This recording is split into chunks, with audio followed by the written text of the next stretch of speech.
Hello everybody, welcome to my channel. My name is Jennifer Cunningham. I decided to start this channel a couple weeks ago just because as a spiritual healer, I've had some extraordinary, amazing experiences that are just beautiful and love to share them. At the same time, I have uploaded videos of some of the reading sessions that I've done for my clients and will continue to do so, just to kind of show you the profound love and peace and joy that you can receive through a reading and connecting with the other side.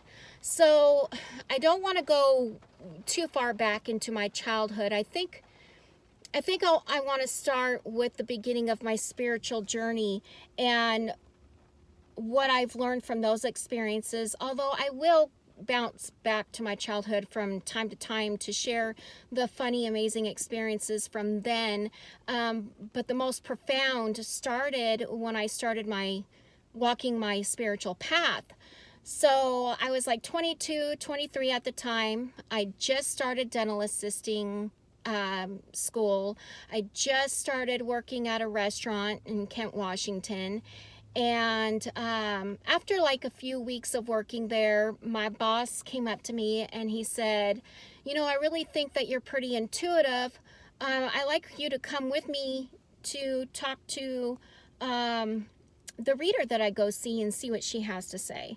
So a couple days later, we showed up at her house and I didn't really know what to ask. I've never had a reading before. And so my boss kind of started with the first question by asking if I was intuitive because he really felt that I was. And she looked around into me, around my energy and stuff, and she said, absolutely, you have many gifts and that you'll do a lot of spiritual work within your life. So then I kind of took over from there because I was really curious about my granddad.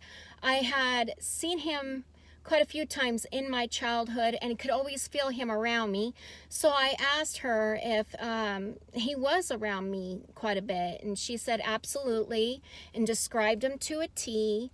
And then told me that he was one of my guides and would be helping me through the first part of my path. So then I asked her if my boss was my dad in a past life because I always had a feeling that he was like my dad, always this father-daughter relationship with him, and I felt totally connected and comfortable with him. And of course she said yes, that he was in the Renaissance days, he was a king and I was his daughter. And that my granddad was actually my uncle at that time, which I thought was kind of funny, you know, because, you know, well, I'll tell that one later on. But yeah, there's a funny one with that one. But then I had asked one last question. I had asked her if my granddad had any messages for my grandma. And he said, tell her not to forget about the tulips, which I had no idea what that meant at the time. It wasn't until later that I figured things out. But then she closed it with telling me that I only have to start writing letters to Granddad for me to start seeing and hearing from him. So that evening, I went home. I started writing to Granddad, and before I knew it, there he was, standing next to me in the same machine shop clothes as he used to always wear that I always remembered him in. And I started hearing him talk. And so started writing more and more, and he'd answer the questions. And, you know, after about, I don't know, a good hour of this awe-stricken, this can't be happening moment, I set everything down and went to bed. The next day, I went into work and I told my boss about the experience that I had the following night. And so he had some questions for Granddad that he wanted to ask. As soon as I got done answering them, he said, you know, I'd really like to have you walk around and read for some of the customers and see what they have to say. So after a night of bouncing around from table to table for a while, and reading giving them readings. It was just, let's just say it was an incredibly amazing experience. I was thrown back by being able to connect with their loved ones and by seeing all these little details that there's no way I could have known. And I'm sitting here thinking the whole time, how am I doing this? You know, is this really happening to me? But it wasn't until one of my coworkers came up to me and wanted to know about our brother. So I started looking into that because he had passed not too long ago from that time.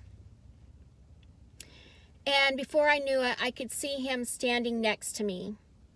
I described him to her to a T, and then, like a movie picture, I could see how he died. And it was a pretty tragic death. He was murdered. He was walking home. He was all by himself. There was a group of kids that thought he was somebody that he wasn't.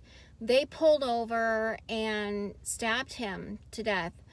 So I'm describing everything that I'm seeing, and she starts crying. And then she asked me if there's any messages that he has for him and his mom. So I went on to describe or to send messages to her from him.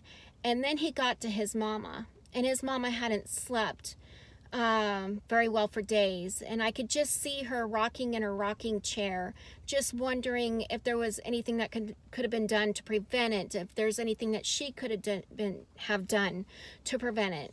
And so I told her, tell your mom that there's nothing that could have been averted.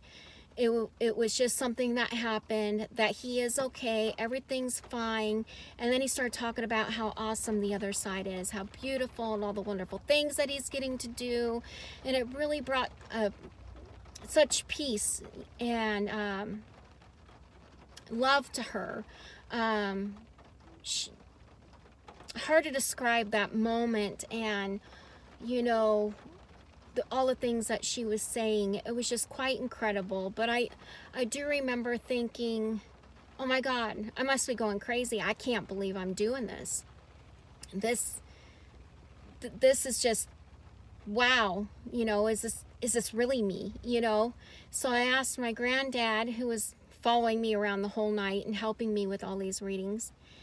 And I said, Granddad, you got to give me a message. I need a sign. Like, am I going crazy? Is this really happening to me? Am I really doing this? And so not long after, my boss had told me that, you know, it was time for my break. So I went outside to have a cigarette, because at the time I was smoking.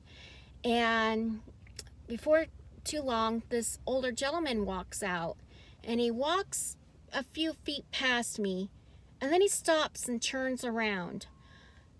He walks back up to me, and he just looks at me with this deep look and this ear-to-ear smile on his face. And he said, young lady, why are you smoking? You know it's not good for you. And as I'm trying to find an excuse as to why I need to smoke, knowing that there wasn't really one, he says, it's okay, never mind. You'll quit when it's time. You'll quit when you're ready. And he said, I got something for you. And he pulls out this balloon in the shape of a tulip. He looks deep into my eyes, and he says, it's a tulip. And he smiles and just stands there staring at me for a minute. And then his wife comes out and you know, says, what are you doing? And he just kind of shook his head and goes, I don't know. And he looks at me with this strange look on his face, like he didn't know where he was, what he was doing, or anything like that. And then he just follows her back to his truck. I look back at that now, and I know that was my granddad. And if only I had gotten over the in shock feeling at the time, I could have hugged him one last time. But it was a gift. I am grateful for it. And that concludes the first story of my path. For those of you who may be interested in having a session with me, you can find me on my Facebook page under Psychic Medium Jennifer Cunningham. Thank you for listening. I'll see you later. Bye.